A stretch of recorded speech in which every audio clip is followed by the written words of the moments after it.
Viewers, চ্যানেলের পক্ষ থেকে আপনাদেরকে অভিনন্দন। এ মুহূর্তে জাতীয়করণের সর্বশেষ আপডেট বা সর্বশেষ কি খবর রয়েছে সে বিষয়ে আলোচনা করতে যাচ্ছি। দেখতে পাচ্ছেন দিনকে দিন জাতীয়করণের আন্দোলন আরও বেশি গতিবান ও বেগবান হচ্ছে।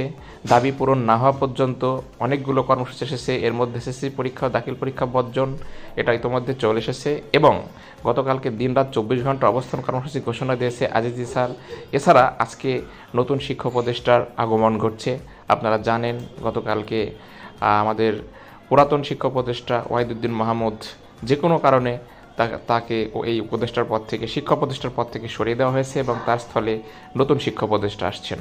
তো সব কিছু মিলে বোঝাই যাচ্ছে শিক্ষা মন্ত্রণালয় নিয়ে বর্তমান ইউনূস সরকার অত্যন্ত ঝামেলার মধ্যে পড়ে গেছেন। এখানে শিক্ষকদের একটার পর একটা আন্দোলন চলছে। এছাড়া অধিকাংশ শিক্ষার্থীরা এখনও পাঠ্য বই পায়নি। তার মধ্যে আবার এই জাতীয়করণের আন্দোলন, এছাড়া প্রাইমারি স্কুলের শিক্ষকদের আন্দোলন কেবল শেষ হয়েছে। এছাড়া সামনে আবার মনে হচ্ছে যে সবেমাত্র যেগুলো শিক্ষা প্রতিষ্ঠান আত্মীয়করণকৃত হয়েছে, এই আত্মীয়করণকৃত শিক্ষা প্রতিষ্ঠানে নাকি অনেক ওদের যে নীতিমালা করা হয়েছে সেখানে অনেক বৈষম্য রয়েছে। এই মিলে তারাও রাজপথে নামার জন্য প্রস্তুতি নিচ্ছে। তো এরই মধ্যে এতগুলো সমস্যার সমাধানের জন্য ওয়াহিদুদ্দিন মাহমুদকে বর্তমান শিক্ষা প্রতিষ্ঠানের পদ থেকে সরিয়ে দেওয়া হয়েছে এবং তার স্থলে সিআর আবরার নামক ঢাকা ভার্সিটির একজন স্যারকে শিক্ষা প্রতিষ্ঠার পদে অভিষিক্ত করা হবে আজকে। তো ভিউয়ার্স, পুরো ভিডিওটি দেখুন, তাহলে বুঝতে পারবেন যে আন্দোলনের শেষ অবস্থা কী। আর চ্যানেলটি যদি সাবস্ক্রাইব না করে থাকেন তাহলে অবশ্যই চ্যানেলটি সাবস্ক্রাইব করুন, কারণ শিক্ষা সংক্রান্ত যে কোনো আপডেট আমরা সবার আগে দেওয়ার চেষ্টা করি। শুরুতেই লক্ষ্য করুন 24 ঘন্টা অবস্থান কর্মসূচির পরিপ্রেক্ষিতে আজিজুর স্যার সকল শিক্ষকদের নিয়ে রাজপথেই ইফতার কর্মসূচি পালন করছেন।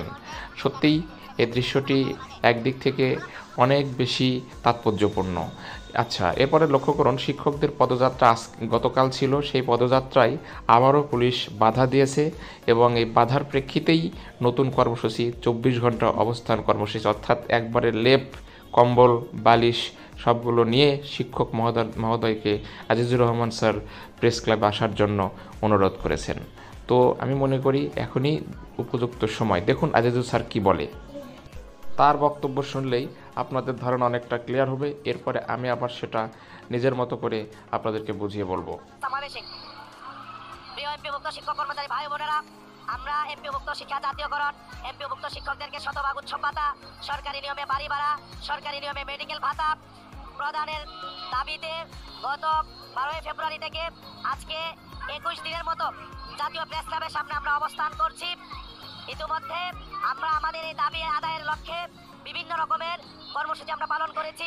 আমরা ইতিমধ্যে march to Jamuna, march to secretariat, march to Shiksha Bhaban, রাজপথে বিক্ষোভ মিছিল এবং জেলা এবং উপজেলায় বিক্ষোভ মানববন্ধন, সারা বাংলাদেশের এমপিভুক্ত শিক্ষা প্রতিষ্ঠানগুলোতে অর্ধ দিবস কর্মবিরতি এবং 3 দিন পূর্ণ দিবস কর্মবিরতি সহ বিভিন্ন রকমের কর্মসূচির মাধ্যমে আমরা আমাদের এই দাবির ব্যাপারে সরকার এবং সকল শ্রেণী পেশার মানুষের দৃষ্টি আকর্ষণের চেষ্টা করেছি।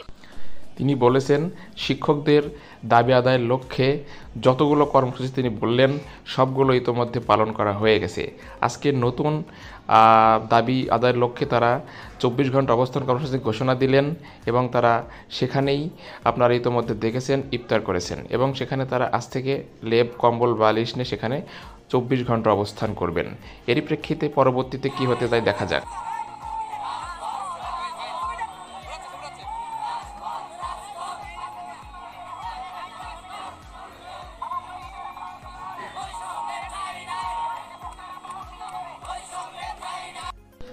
এ মুহূর্তে আজকে আরেকটা আপডেট হচ্ছে শিক্ষা উপদেষ্টার দায়িত্ব পাচ্ছেন অধ্যাপক সিআর আবরার। উনি ঢাকা বিশ্ববিদ্যালয়ের আন্তর্জাতিক সম্পর্ক বিভাগের একজন শিক্ষক। তিনি মূলত শিক্ষক অবস্থায় শিক্ষা উপদেষ্টার পদ পাচ্ছেন। তার কাছে অবশ্যই অনুরোধ রাখবো বর্তমান শিক্ষা আন্দোলন যেভাবে চলছে, শিক্ষকদের আন্দোলন চলছে, তার প্রতি তিনি যেন সোচ্চার থাকেন।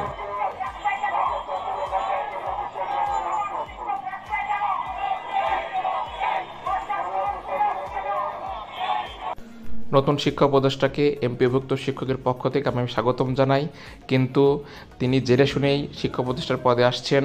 তিনি জানেন যে ওয়াহিদুদ্দিন মাহমুদ স্যার শিক্ষকদের মধ্যে যে বৈষম্য রয়েছে সে বৈষম্যগুলো দূর করতে না পারার জন্যই তাকে এই পদ থেকে সরে যেতে হয়েছে।